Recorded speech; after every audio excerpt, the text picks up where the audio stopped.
Plus jeune ou autre, en tout cas aujourd'hui, ce n'est pas pour vous. Amen. Mais que vous êtes, déjà vous êtes très beau, très bien habillé. En tout cas, est-ce qu'on peut applaudir pour nous-mêmes? Parce que vraiment, vous êtes vraiment au top. Au top, au top, au top. Nous allons débuter. Je voudrais quand même nous excuser par rapport au retard que nous avons eu. Je vous présente nos sincères excuses. Est-ce que vous nous excusez? Vous savez, c'est important que vous puissiez nous excuser pour qu'on puisse bien cheminer. Hein? Parce que si je continue à parler et que vous gardez quelque chose dans votre cœur, ça ne va pas passer. Alors qu'aujourd'hui, il y a des choses qui doivent passer. Amen. Aujourd'hui, nous allons discuter. Alors, comme nous parlons du mariage et que l'instituteur du mariage, c'est Dieu, on va quand même commencer avec lui. Et pour cela, je voudrais demander à notre pasteur, le pasteur Emmanuel Ndoma, de pouvoir faire une prière d'ouverture. Est-ce qu'on peut acclamer le roi des rois pour son serviteur? Dieu notre Père, nous avons ce privilège de t'appeler Père parce que nous sommes tes enfants. Et nous voilà, nous tes enfants, nous sommes réunis. Qui pouvait nous conduire, qui pouvait nous diriger si ce n'est toi, notre Père, qui nous a sauvés, qui nous apprend toujours le chemin où nous devons marcher, le chemin que nous devons suivre, c'est toi qui nous le montres. Et ce soir, nous sommes là encore une fois pour apprendre des choses. Apprendre le chemin par lequel nos mariages peuvent avancer. Nous voulons te confier ces moments et te demander, Seigneur, toi qui es l'instituteur du mariage, toi qui nous apprends toujours des choses, toi qui as dit même, mon peuple serait enseigné par moi-même, nous faisons appel à toi, que tu viennes pour nous enseigner, que tu viennes pour nous montrer encore le chemin à suivre, que tu viennes pour nous éclairer. Nous voulons apprendre des choses ce soir. Seul toi, tu es capable de nous conduire. Viens nous conduire, de manière à ce que tout ce que nous aurons à faire, à dire dans cet endroit, soit pour la gloire de ton nom. Nous laissons ce temps entre tes mains. Dirige-nous, Saint-Esprit. Règne au milieu de nous et couronne toutes choses. Que tout ce qui n'est pas de toi, que tout ce qui ne confesse pas ta Seigneurie, c'est loin de cet endroit dans le nom puissant de Jésus. Nous demandons à ce que le sang du Christ, le sang qui crie, qui a crié autrefois à la croix et qui continue à crier, puisse couvrir cet endroit. Et que la croix du Seigneur Jésus soit plantée dans cet endroit. Au nom de Jésus, notre Seigneur, nous avons ainsi prié. Et comme une seule personne, nous te disons, merci Seigneur Jésus. Amen. Amen. Voilà, nous allons débuter notre journée. Donc, moi, je suis le frère Erlito Vasco, pour ceux qui ne me connaissent pas. Et aujourd'hui, je serai accompagné de la sœur Giovanna Tomasi, que j'appelle affectueusement Yadjo. Est-ce qu'on peut acclamer pour Yadjo, s'il vous plaît? Merci, merci, merci. J'essaie de gagner des points, hein. Quand même, les hommes, il faut qu'ils puissent être galants. Donc... Merci beaucoup. Merci, mon frère Erlito Vasco. Merci à tous pour votre présence. Merci encore une fois. Nous allons juste vous demander, si vous voulez bien, de porter vos masques. Nous sommes toujours dans un contexte pandémique et il est vrai que nous devons essayer de porter nos masques pour respecter les autorités. Merci vraiment pour la collaboration. Alors nous allons commencer, nous allons demander à la régie de nous lancer une vidéo. Une petite vidéo d'introduction qui va nous permettre de nous plonger dans le sujet du jour, comment éviter le divorce. La régie. Le mec, quand il prend les salaires, les fiches de paye, il part encore modifié. Tu vois, donc c'est ça. C'est vrai qu'il y a un manque de communication, une certaine absence aussi peut-être du conjoint. Dans notre société, on bouge beaucoup par rapport au travail, on change de travail assez souvent aussi. Il y a quelques années, 30 ans de cela, nos grands-parents ou nos parents ne travaillaient pas forcément, donc rester à la maison, c'était un peu plus posé, on va dire, dans le foyer. Les infidélités, cette société de consommation qui fait que il y a aussi une société de la consommation, on va dire, du plaisir aussi, entre guillemets, donc les tentations. la femme n'a pas gentil vers les hommes et les hommes aussi n'ont pas gentil vers les femmes. Pour chez nous les musulmans comme ça, le mariage c'est pour toujours en fait. Il ne faut pas te marier parce qu'il faut te marier. Étant moderne avec les portables, tout ça, tu vois, les portables là, ça provoque beaucoup de divorces aussi, les portables, les téléphones portables. Et c'est, tu vois. Voilà, si le gars n'est pas là, ça, il rentre dans les toilettes, madame est là, il faut vérifier les messages, les trucs et tout. Il faut être fidèle à ta femme, il faut être fidèle à ton homme. Donc ça évite le divorce. Je l'ai vécu, j'ai vécu ça par le biais de mes parents. Le divorce, ouais, je suis pour quand ça va plus. Ouais. Quand on n'a plus la possibilité d'être entouré par son conjoint et d'avoir l'amour, enfin il n'y a pas que l'amour, hein, parce que quand on n'aime plus quelqu'un et que la personne elle vous trompe, déjà aussi, ça aussi, les tromperies, ça c'est fort. Moi, par exemple, j'aimerais pas être divorcée parce que je sais que j'ai des enfants, je profite de mon mari, les enfants profitent de mon mari. Si on est séparés, bah, on va s'amener à beaucoup de déchirures, quoi. Et ça va jouer sur les enfants. Du coup, dans un couple où il n'y a pas d'enfants, est-ce qu'on peut divorcer? Bah, s'il n'y a pas d'enfants, c'est encore plus facile, mais ça dépend si le couple, il y a l'amour ou il n'y a pas l'amour. C'est fondé, en fait, c'est l'amour qui compte, quoi. C'est fondé de là, en fait. C'est la base.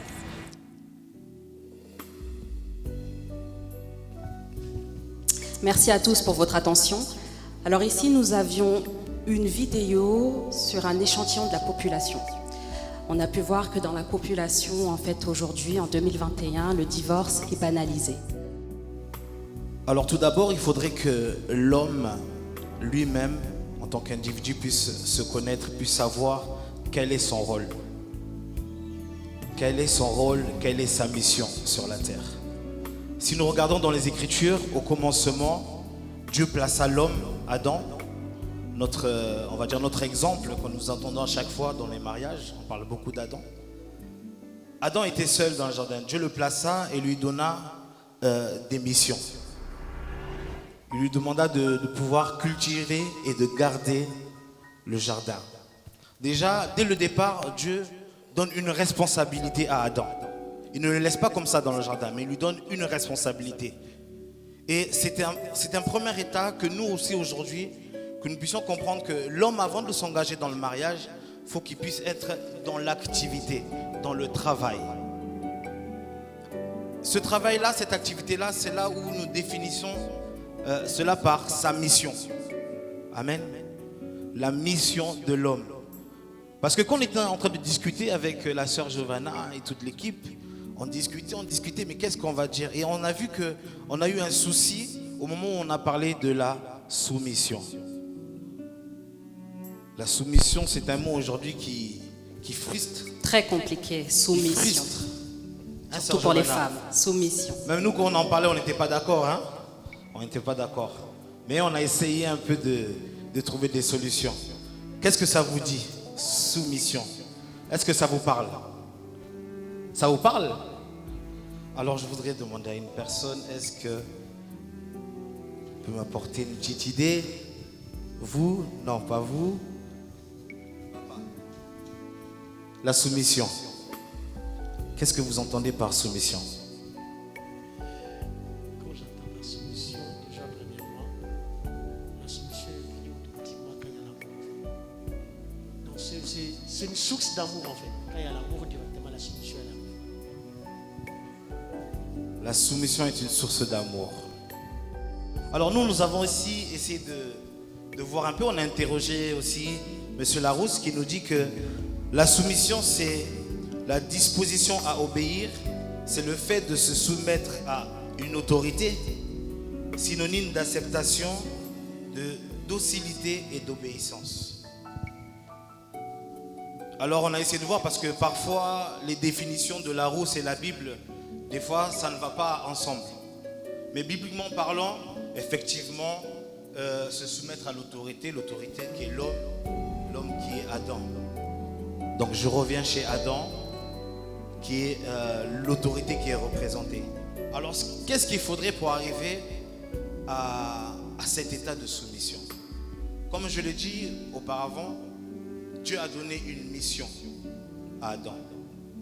Et le devoir d'Adam, c'était de pouvoir transmettre cette mission à l'aide de semblable. Cette aide semblable qui est venue auprès d'Adam, non pas au-dessus ni en dessous, mais à côté de lui, pour pouvoir cheminer. Et cette aide semblable doit recevoir et comprendre la vision de l'homme afin d'être réellement sous la mission. Être sous la mission. La femme doit être sous la mission de l'homme. D'où soumission. D'où soumission, effectivement. Alors, de nos jours, il est très très compliqué de pouvoir, on va dire, faire passer ce message-là. Parce que dans la société d'aujourd'hui, la femme aussi se lève le matin. Dans la société d'aujourd'hui, la femme d'aujourd'hui est très ambitieuse.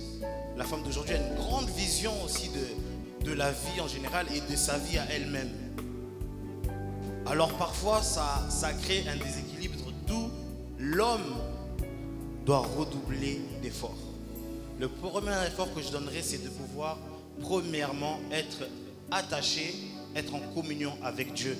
Parce que la mission, ce n'est pas la mission de l'homme, mais c'est la mission que Dieu donne à l'homme et que l'homme communique à la femme.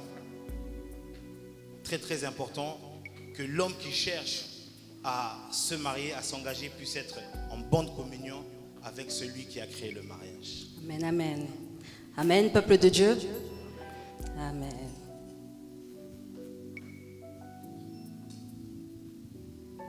Alors, quand on parle de l'homme, il faut aussi parler de la femme. Il faut aussi parler de la femme, effectivement. Est-ce que tu peux nous dire quelque chose? Est-ce que tu es d'accord avec ce que j'ai dit déjà? Je suis d'accord avec ce que tu as dit. Okay. Totalement d'accord avec ce que tu as dit. Et j'ai surtout compris que la femme est l'accompagnatrice de l'homme dans sa mission. Exactement. Exactement. Donc lorsqu'on est une femme célibataire et qu'un homme vient se proposer à nous, vient nous demander en mariage, lorsqu'il nous demande d'être sa future femme, il y a des qualités que nous devons avoir en tant que femme. Et là, vraiment, nous voudrions nous adresser aux femmes qui sont célibataires et qui sont en vue de se marier un jour. Il faut avoir des qualités qui sont indispensables pour entrer dans le mariage. Et parmi ces qualités, la première, ce qui sera très important pour vous, mesdames, pour entrer dans le mariage, c'est de ne pas avoir de blessure intérieure.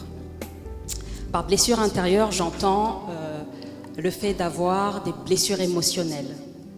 Des blessures émotionnelles qui font que ça va pouvoir parfois influencer votre comportement ou encore influencer votre caractère. Ce que vous voyez comme des traits de caractère, eh bien, c'est probablement dû à des blessures intérieures.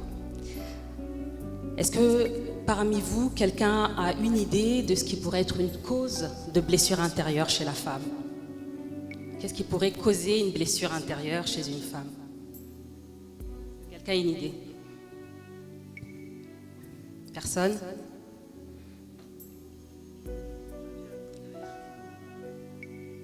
Un viol.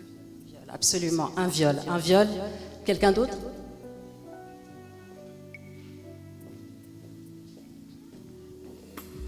Une trahison. Absolument, une trahison. Effectivement, ce sont vraiment des exemples types de ce qui peut causer une blessure intérieure chez une femme.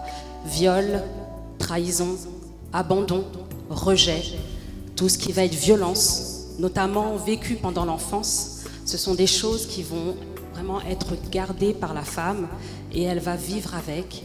Et parfois, dans son mariage, ça va créer vraiment du désordre parce que ça va influencer son caractère. Donc vraiment, mesdames, vous qui êtes célibataires, il faut absolument que vous soyez guéris de vos blessures intérieures. Sinon, c'est comme avoir une épine sur le pied et on ne peut pas avancer très longtemps avec une épine sur le pied. Parfois, ça fera mal et parfois, ça vous empêchera en fait de continuer votre chemin. Donc, comment est-ce qu'on va être guéri des blessures intérieures? C'est grâce au médecin par excellence, c'est grâce à Dieu. Ne surtout pas penser que le mari va pouvoir vous guérir de ça. C'est Dieu qui va vous guérir de vos blessures intérieures. Amen, amen. Amen. En deuxième qualité, nous aimerions dire à une future épouse qu'il faut être sage. La sagesse, c'est très très important dans le mariage. Le mariage, on le dit souvent, le mariage n'est pas pour les enfants. Encore moins pour les enfants pourri gâtés. Une femme doit être sage. Également, je dirais, il faut être une bonne gestionnaire. La future épouse doit être une bonne gestionnaire, c'est-à-dire qu'elle doit savoir gérer ses finances, elle doit savoir gérer son environnement de vie, son cadre de vie. La future épouse doit savoir gérer ses relations. Il est très très important d'avoir de bonnes relations, que ce soit dans sa famille ou dans son entourage avec ses proches. La future épouse doit aussi avoir un bon caractère. Un très bon caractère. On peut, au niveau de la régie, nous mettre un verset qui est très intéressant où le sage, dans le livre des Proverbes, au verset 21, nous dit « Mieux vaut habiter dans une terre déserte qu'avec une femme querelleuse et irritable. » La Bible nous dit qu'habiter dans une maison avec une femme querelleuse et irritable est bien pire que vivre dans un désert. Vous voyez ça un peu? Est-ce qu'il y a quelqu'un? Est-ce que vous êtes toujours là? Donc avoir un très bon caractère, c'est la base pour la future épouse. Voilà des qualités d'ailleurs qui peuvent aussi être utiles pour n'importe qui, avoir un bon caractère, être une bonne gestionnaire, se guérir, demander vraiment à Dieu de nous guérir de nos blessures intérieures pour rentrer dans le mariage avec non pas des casseroles que l'on traîne, mais plutôt avec de bons outils. Amen. Amen. Mais il y a Dieu, avec tout ce qu'on est en train de dire, d'avancer, on dirait que pour rentrer dans le mariage, il faut être parfait alors. Est-ce que pour rentrer dans le mariage, il faut être parfait? Est-ce que la perfection est de ce monde? Non. Non. Pour rentrer dans le mariage, il ne faut absolument pas être parfait. Mais pour rentrer dans le mariage, effectivement, il faut avoir certaines bases. Et la première base, c'est être vrai. Très important. Être vrai. Être vrai, être soi-même. Être soi-même. Et qu'est-ce que tu entends dans être vrai, être soi-même? Je dirais, par exemple, pour moi qui suis une femme, je vais m'adresser à un homme. Si tu es un homme radin, avare, il faut montrer ton avarice dès le début, pendant la phase de fréquentation. Oh là là là là. C'est-à-dire que par exemple, si je suis avare, ça veut dire que je ne dois pas t'offrir de cadeaux. Non, c'est-à-dire que pourquoi m'offrir des cadeaux pendant la phase de fréquentation si pendant le mariage, tu n'en feras plus? Mais parce que j'ai mon objectif. J'ai envie de t'avoir. Eh bien, il faut être vrai, parce que ça crée des frustrations. Une fois arrivée dans le mariage, une femme qui a été comblée, qui a été couverte de cadeaux pendant la phase de fréquentation, ne comprendra pas. Ok. Et elle le vivra très mal. Mais c'est pareil aussi pour les femmes. Parce que dans la période de fréquentation, souvent, toujours bien maquillée, toujours bien habillée, bien parfumée. Mais parfois même, parce que de nos jours, entre le maquillage et la réalité, il y a un grand écart. Alors je dirais que pour une femme, il faut être naturel aussi parfois. Il faut se montrer naturel au naturel, c'est-à-dire sans maquillage. Il faut se montrer sans artifice, sans faux ongles, sans faux cils. Il faut se montrer comme on est. Être soi. Être soi, être vrai. Très important. Très important, frère Erlito.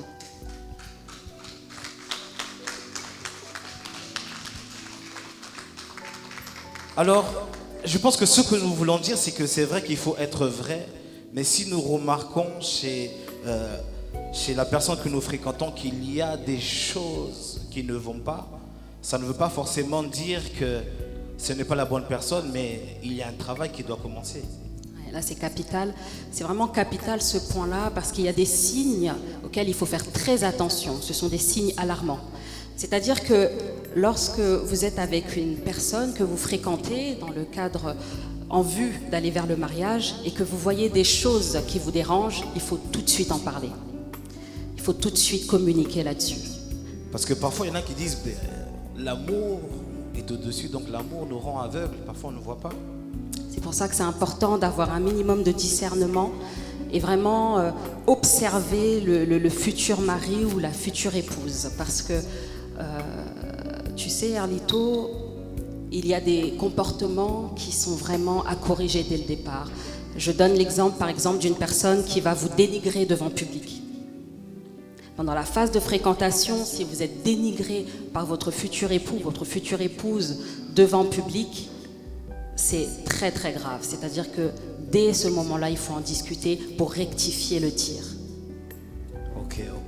Là, vraiment, ça doit nous interpeller à pouvoir faire vraiment de bons choix, de vraiment prendre le temps, de savoir qu'il n'y a pas que la beauté extérieure qui compte. Parce que la chose avec laquelle vous allez vivre, parce que la beauté change, hein, mais la chose avec laquelle vous allez vivre, c'est le caractère de la personne. Et ça, il est très important de pouvoir faire le point avant de faire le choix. C'est ça, Sœur Giovanna? C'est exactement ça. Ok, donc si on peut résumer, alors l'homme étant le chef, l'homme étant la tête, reçoit une mission venant de Dieu, c'est de travailler comme on l'avait avec Adam, mais pour nous aussi, l'homme doit réellement savoir où il va. Il doit travailler, il doit avoir une vision dans la vie, afin que quand il va rencontrer cette Ève, qu'il puisse lui transmettre sa vision des choses, sa mission.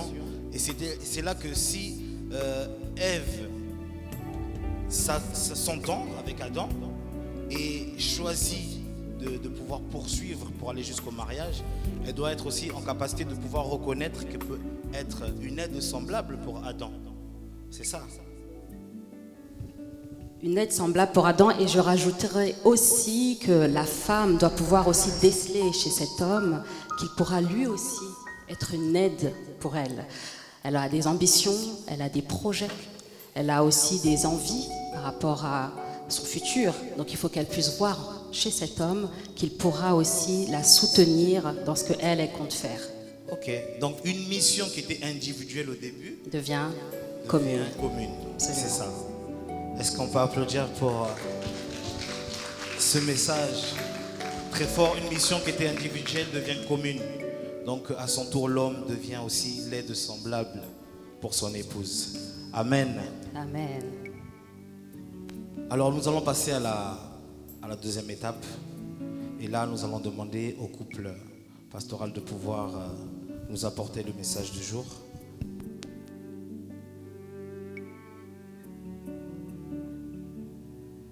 Et l'orateur et l'apôtre Lang Abeti, si on peut acclamer le Seigneur. Nous pouvons acclamer le Seigneur.